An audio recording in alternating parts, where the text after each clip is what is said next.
ہے وہ مرد ہے عورت ہے وہ کسی بھی انداز میں ہے اس سے دور ہو جاؤ، نہیں تو توبہ نہیں ہو سکتی۔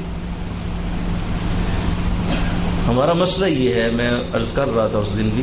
کہ ہم نیکیاں کرتے چلے جاتے ہیں کرتے چلے جاتے ہیں کرتے چلے جاتے ہیں، درس پہ درس سن رہے ہیں، نمازوں پہ نمازیں پڑھ رہے ہیں، روزوں پہ روزے رکھ رہے ہیں، لیکن برائیاں نہیں چھوڑتے، گناہ کرنا نہیں چھوڑتے۔ اب وہ گناہوں کا نہ چھوڑنا،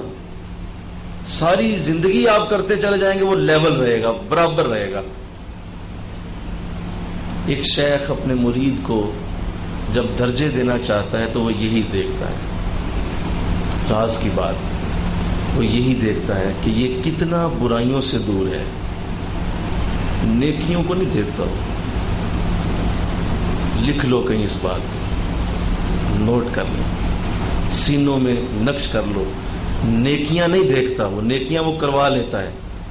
اس کے ہاتھ میں سارے گر ہوتے ہیں، وہ بڑے بڑے نیکیوں کے کام لے سکتا ہے تم سے، تمہاری کیا مجال ہے کہ تم وہ نیکی نہ کرو؟ وہ اصل میں تمہاری برائیوں سے دوری کو دیکھ کر تمہیں درجے دیتا ہے۔ جو جتنا زیادہ برائیوں سے دور ہوگا وہ اتنا بڑا درجہ پائے گا، کیونکہ اللہ کے ہاں بھی معیار یہی ہے، اِنَّ أَكْرَمَكُمْ عِندَ اللَّهِ أَتْقَاكُمْ، تم میں سب سے زیادہ اللہ کے نزدیک وہ ہے جو سب سے زیادہ برائیوں سے دور رہتا ہے۔ مل کے کہیے سبحان اللہ۔ جو برائیوں سے دور ہے،